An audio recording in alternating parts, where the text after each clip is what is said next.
Hi friends, வணக்கம். இது நம்ம லதாஸ் ஹோம் ஷாப்பிங். நம்ம போன வீடியோவில் இன்விசிபிள் செயின் செய்கிறத பார்த்தோம். இந்த வீடியோவில் பிரேஸ்லெட் செய்கிறது எப்படின்னு சொல்லிட்டு பார்ப்போம். அதுக்கு நான் 0.8 உள்ள எலாஸ்டிக் வயர் எடுத்துக்கிட்டேன். அதுக்கு நமக்கு தேவையான பீட்ஸ் ஏதாவது ஒரு கலர் நம்ம எடுத்துக்கலாம். அதுக்கப்புறம் சில்வர் கலரில் பீட்ஸு கொஞ்சம் எடுத்துக்கிறேன். நெக்ஸ்ட் ஜம்ப் ரிங்ஸ் இதுக்கு நம்மளுக்கு யூஸ் ஆகும். அதனால நமக்கு தேவையான ஜம்ப் ரிங்கையும் எடுத்து வச்சுக்கிறேன். அதே சில்வர் கலரில் எடுத்து வச்சுக்கிறேன். இப்போ நான் எல்லாமே சில்வர் கலராக தீமாக வைக்கிறனால சில்வர் கலர்லேயே எல்லாத்தையுமே எடுத்துக்கிறேன்.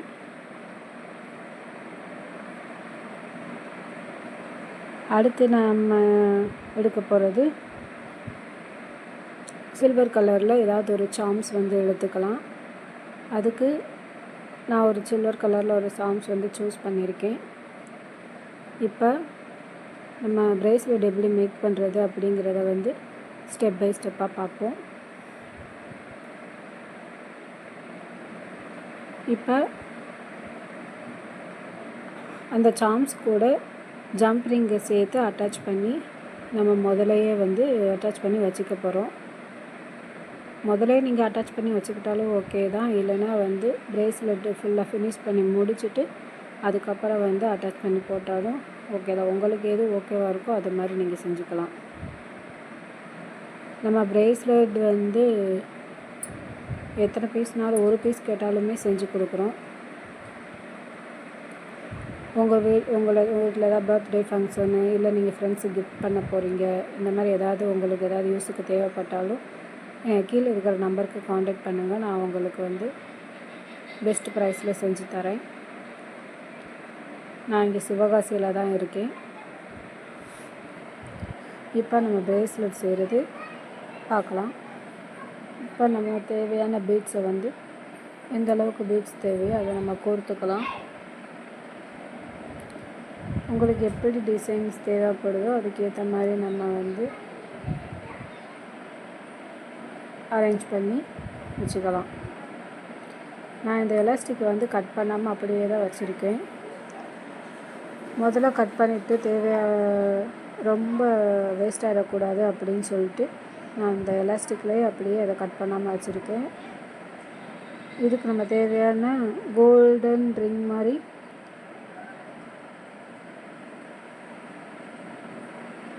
ஒரு ஐட்டம் யூஸ் பண்ணியிருக்கேன். அது ஒரு டிசைனாக தெரியும் உங்களுக்கு. எலாஸ்டிக்கை கட் பண்ணிட்டோம்னா நமக்கு ரொம்ப வேஸ்ட் ஆகிடும் அப்படின்னு சொல்லிட்டு நீங்கள் நினச்சிங்கன்னா இந்த மாதிரி கட் பண்ணாமையே இந்த மாதிரியே வச்சு நீங்கள் செஞ்சுக்கலாம்.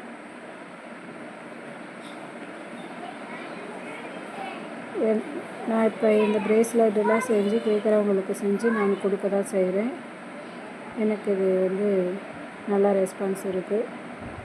இந்த பிரேஸ்லெட் நான் இந்த மாதிரி இதை நான் இப்போ செஞ்சுருக்கேன். இப்போ இதை நான் நாட் போட போகிறேன்.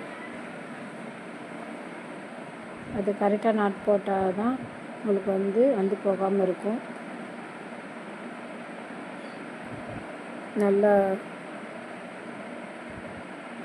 டைட்டாக இருக்கிற மாதிரி நாட் போட்டுக்கோங்க.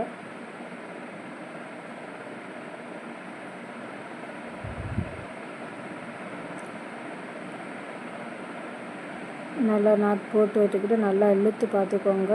அதை நல்லா இழுத்து விட்டு பார்த்துக்கோங்க. அப்போ தான் உங்களுக்கு அது பிரியுதா இல்லையாங்கிறது உங்களுக்கு தெரியும்.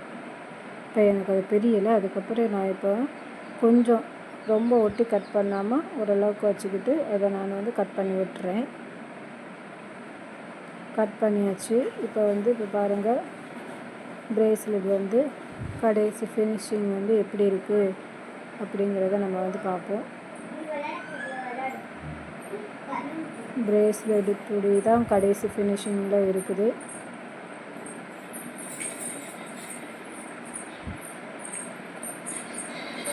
இதே மாதிரி நான் ஒரு 10 பிரேஸ்லெட்ஸ் ஒவ்வொரு சாம்ஸை வச்சு ஒவ்வொரு டிசைன்ஸ் வச்சு நான் செய்ய போகிறேன். அந்த டிசைன்ஸே உங்களுக்கு நான் காட்டுறேன். இந்த டக் வச்சு ஒரு டிசைன் வச்சு கோல்டன் பால்ஸ் உள்ளே வச்சு